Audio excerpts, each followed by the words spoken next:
Good morning, dear students. Once again, welcome back to the English literature class. Today, we are going to discuss about the different literary devices used in the poem. Do you remember the title of the poem? The title of the poem is Daffodils, written by William Wordsworth. Before we move into the meaning of the poem, we need to focus or we need to discuss one another important point related to this poem, that is about the different literary devices used in the poem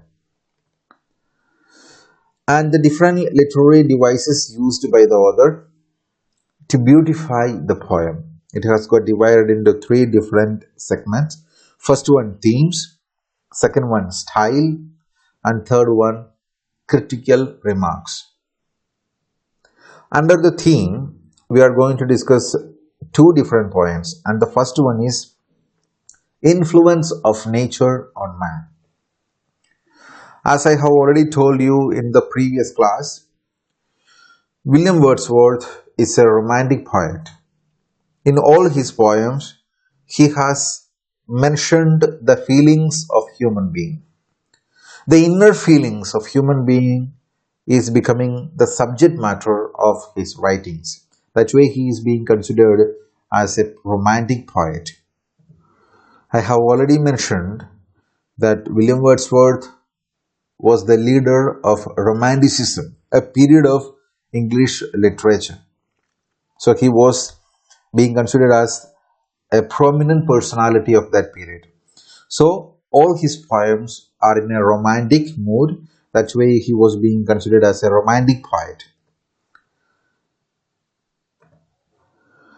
He celebrates the magical quality of nature in his poems.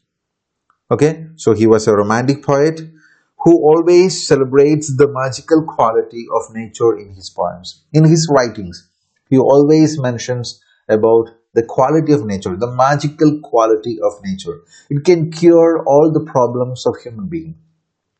Just imagine you are seeing a beautiful night, or on a full moon day, you are looking at the sky. You are seeing the stars, the moon, and the other things in the sky. It creates a very pleasing atmosphere, a pleasing feeling in your mind. Or you are looking to a valley from the top of a hill. You just imagine how beautiful it will be.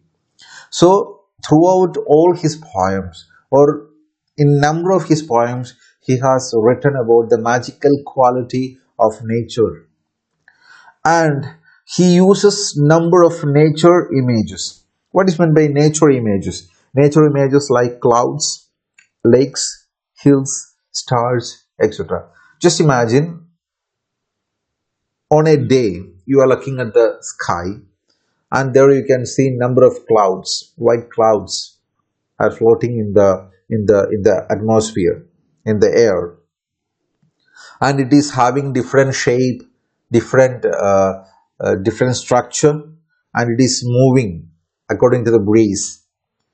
And people, they are making imagination by looking at the clouds, and what a kind of feeling it creates in the heart, in the mind of the people who are observing it, those who are watching it. So all these are some of the elements used by the writer. He used different number of nature images, and he used it to depict the influence of nature on man. Okay, so there is a reason behind it, and it is for depicting the influence of nature on man. Of course, the nature has got an influence on human being. As we know, human is coming from nature and he will go back to nature. We are taking birth, and once when we die, we are going back to the nature. So nature has got a very powerful influence on human being, and he is depicting that influence. For him, there is nothing which is superior to nature. As I have already told, we take birth from nature, and once when we die, we go back to nature. That's why for Wordsworth, there is nothing which is superior to nature. And the second point is impulse of feelings. Wordsworth has defined poetry as the spontaneous overflow of powerful feelings. So for him, poetry means it must be spontaneous and it will be taking place once when there is an overflow of powerful feeling.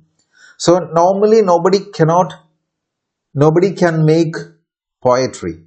Poetry will be formed or a new poetry will be possible once when there is a spontaneous overflow of powerful feelings, and it must be arising from emotions. So spontaneous overflow is not enough, it must be from emotions with powerful feelings and recollected in tranquility. Okay, when a person is very free, the recollected memory of the nature, which must be overflowing spontaneously mixed with a powerful feeling, then and there only a new poetry will be generated or created. That's what Wordsworth's definition regarding poetry. He defined poetry as a spontaneous overflow of powerful feelings arising from emotions and recollected in tranquility. Now, next point we are going to discuss is about the style used by the author, and the different points are there. First one, lyric. It deals with the poet's feelings. Before we move to the first point, let me tell you, do you know what is meant by lyric? Lyric means it is a type of poetry. You might be knowing the different type of poetry, and lyric is a type of poetry, something like you can consider like a sonnet. But what's the difference between the lyric and the sonnet?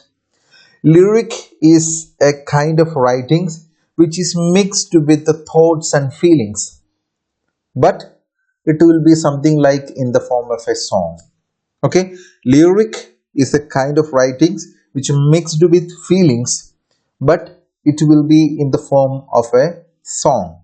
Now we discuss the first point, deals with the poet's feelings. Of course, as we have already seen, lyric is mixed with the feelings, but it's something in the form of a poem, sorry, song.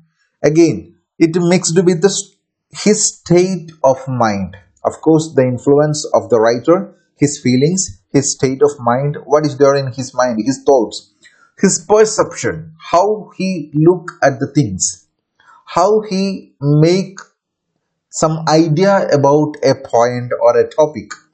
Okay, then it is normally has love as its main theme. Since it is related to the feeling, of course it will be something, the dominant feeling of a human being, of course it is love. So in lyric basically means something like, it's something like a song. Okay, just imagine it is a song. So in the song, what becomes the subject matter? They mixed with the feeling. What is the main feeling? It is a love.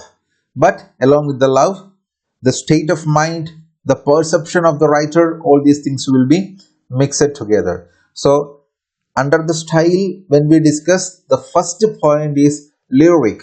Lyric means a literary or a poem which is written in the form of a song, okay, which consists or which contain the normal feeling of human being, and that is love as the main thing.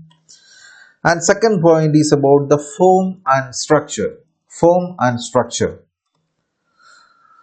The speciality of this poem, as we have already seen, it's something in the form of a song. 4 stanzas with 6 lines each. If you have textbook, you may turn the page and you can see in this poem altogether 4 stanzas are there, and each stanza consists of 6 lines. And again, most of the lines are in the form of complete sentence. Okay, so each line of this poem So we'll take one stanza. The first stanza, we take it as an example. First stanza, which is having 6 lines. Each line, almost each lines are having a complete sense. What is meant by a sentence? A sentence means a group of words which conveys a complete sense. That's what is called a sentence. So most of the lines are having a complete sense. That's why most of the sentences are, or most of the lines are, or can be considered as sentence, complete sentence. But the speciality is that there is no full stops at the end of each line. But usually full stops take place only at the end of the last line of the stanza. 6 lines are there. Each lines can be considered as a complete sentence or a sentence, but there is no full stops at the end of the sentence, and full stop is only at the end of the last line of the stanza. Content of the poem focused in the first 3 stanzas. This is something related to the form and structure of this poem, and in the first 3 stanza it contains the main concept or the content of and the main points of the poem, which consist in the first 3 stanzas, and the last stanza is something different in meaning related to the other 3 stanzas. This is the form and structure of this poem. So dear students, I think you have got some idea about the different literary devices used in this poem by William Wordsworth. So this is one of the most famous poem written by William Wordsworth, and today we were discussing about the different literary devices used in this poem, and as you know, it is not completed, and in the next class we will be continuing with the same topic, that is the different literary devices used in the poem. There are a number of other literary devices are there which we will be discussing in the next class. And today we were discussing about themes and styles. Under theme we have seen 2 different points: influence of nature on man, and second one, impulse of feelings. And under style we have seen 2 different points. First one, lyric. Lyric means a poem in the form of a song, and second one is form and structure. Okay, so I hope that you have got some idea about it. So we will meet again in the next class with the continuation of the same topic. Still then, I would like to sign off. Thank you.